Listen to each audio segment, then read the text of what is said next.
The Situation Room now, our guest, Stephen Yates. He was the Deputy Assistant for National Security to the Vice President Cheney. Christian Whiton, who was a Deputy Special Envoy for Human Rights in North Korea during the Bush administration. And Gordon Chang, a columnist for Forbes.com, author of the book Nuclear Showdown, North Korea Takes on the World. Stephen, if this so-called Bureau 121's location, its operation is so much public knowledge, why did the Chinese allow this to go on? Why have they intervened to shut it down? Well, they must be okay with its operations. And, of course, China itself is one of the leading sources of cyber attacks against the United States and United States interests around the world. So it wouldn't be too shocking for us to realize that the Chinese government says that they don't condone or support anything like this happening on its territory, but they themselves do this. What do we know, Gordon, about these hackers who make up this so-called Bureau 121? Are any names of active members out there? Are they all North Koreans, or do they go out there they hire Chinese, or maybe hire Europeans, hire Middle Easterners, hire Americans for the possibility of getting the best kind of hackers out there?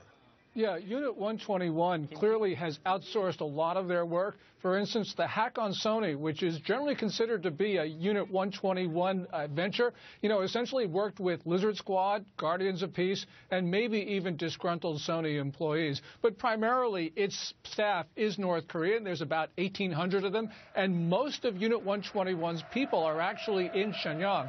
So clearly, the Chinese are very much involved in what's going on with regard to this particular unit. Christian, South Korea's defense ministry actually today said North Korea has increased the size of this so-called cyber army to about 6,000 troops. It doesn't seem like the U.S. imposed sanctions, at least over the past week or two, have done much to deter Kim Jong-un, at least for now. No, I don't think so. The sanctions apply only to 13 actually individuals and corporations that frankly have no exposure to the West anyway. So they're not going to have an effect. The administration appears not to have decided to put North Korea back on the list of state sponsors of terrorism. So we really haven't done anything to push back. It's fairly alarming also that the size of this army can double that quickly. It shows how little information we have about North Korea. And of course, South Korea didn't just say they got a whole lot better and bigger recently in their cyber offense capabilities, but also in their ability to strike the U.S. potentially directly with a nuclear weapon. We know, Stephen, that the North Koreans, apparently back in 2013, they did some hacking of South Korean banks, financial institutions. The U.S. says they did the same thing to Sony Pictures in recent weeks and months. Do you have any sense of where this may be moving? Who may be the next target?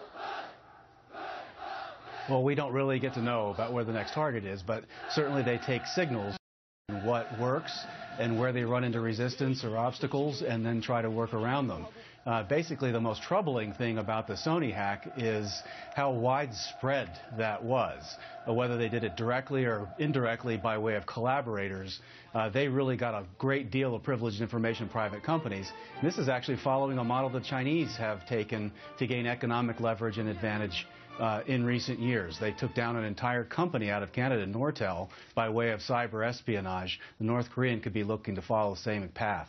Gordon, Kim Jong-un, the leader of North Korea, will be celebrating his 32nd birthday on Thursday. Based on history, what should we expect?